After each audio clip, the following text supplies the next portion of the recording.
Friends, আমার যে সমস্ত ফিমেল ফ্রেন্ডস রয়েছে, যে সমস্ত বোন আছো, দিদি আছো, বৌদি আছো, যে সমস্ত ফিমেল ফ্রেন্ডস রয়েছে, তাদেরকে আমি একটা কথা বলছি।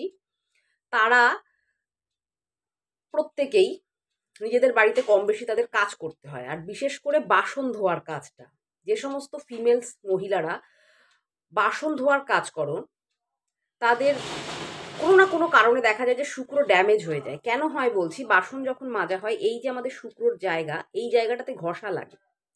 তো তার ফলে কি হয়, শুক্র পর্বতটা ড্যামেজ হয় এবং শুক্র খারাপ হয়।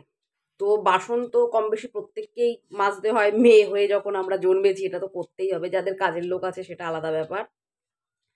তো সেক্ষেত্রে তোমরা কি করবে নিজের শুক্রকে ভালো রাখার জন্য?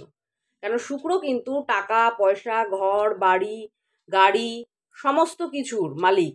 প্রেম ভালোবাসা, এটা কিন্তু মাথায় রাখতে হবে। তো তার জন্য আমি কি করব? কিচ্ছু না।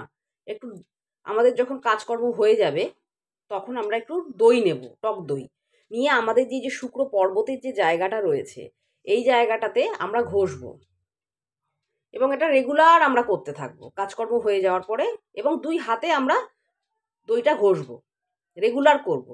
তো তার ফলে কি হবে, আমাদের শুক্র অ্যাক্টিভেট হবে, আমাদের শুক্র ভালো হবে, যে ড্যামেজটা হয়ে গেছিল সেটা হবে না, শুক্র ভালো হতে থাকবে আস্তে আস্তে। এটা আমরা প্রত্যেকে করতে পারবো, কোনো অসুবিধা নেই, প্রত্যেকে উপকার পাবে এটা করলে।